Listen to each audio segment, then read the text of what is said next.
રત્નાની વારે તો જવું જોઈએ ને માતાજી, તમે મને આજ્ઞા આપો. નહીં બેટા રામદેવ, રત્ના કાકા તો પિંગલગઢમાં પહોંચી ગયા છે. બેન સગુણા 5 વર્ષનો ભાઈ તમને યાદ કરતા હશે. તમને આ ખોટી ભ્રમણાયું થાય છે. જાઓ તમારા રંગમેરમાં જઈ સુઈ જાઓ. નહીં માતાજી. હા રામદેવ, પીઠી ભર્યાને નીલો ગુંડા હાથે હું તમને નહીં જવા દઉં. અત્યારે માતાજીના કેવા વચનોને માન આપીશ. રાજા પઢિયારને આથી ચમત્કાર દેખાડો. જોઈ લેજે આ તંબુરિયાના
ખાલી એટલું ભાડું તો ઘોડો ડમરી ઉડાડતો ગયો. કાંઈ ભાડ્યું નથી.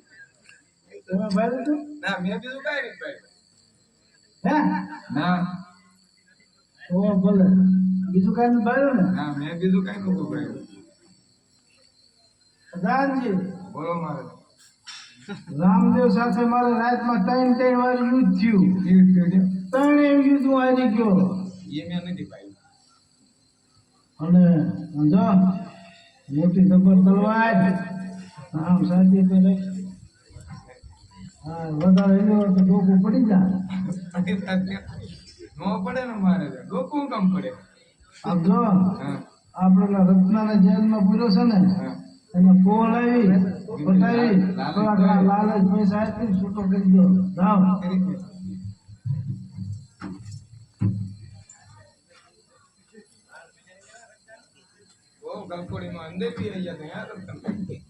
મજા મસરા બહુ હવે મારા છોડી નાખું.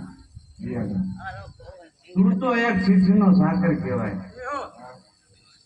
તારા રાજાને મારો રામ ભેટો હોય ને તો તારો રાજા પોતે મને છોડાવવા આવો. મહારાજા રત્નો રાખ્યો એમ કે છે કે જો તારા રાજાને મારો રામ ભેજો હોય તો પોતે છોડવા આવે. એવું કીધું? હા એવું કીધું. આવવું પડશે. હાલો તારે. હા રતનભાઈ. હા, મહારાજા. જો તમને અમે જેલમાંથી છૂટા કરી નાખી. કેમ મને જેલમાં છૂટા કરવા છે? હે તમને ત્યાં જ કર્યા ને ત્યાંથી પેટમાં બોલતો છે. તમે કહેતા હતા ને કેવો તારો રામ રખવાડ છે, હું જોઈ લઉં એમ. તમારા રામ રખવાડ છે ને? તો બરોબર. પ્રધાનજી જેલમાંથી છૂટા કરી અને અત્યારે ને અત્યારે રાણીવાસમાં લઈ જાઓ. પાણી સરપંચ પાત્ર લાવો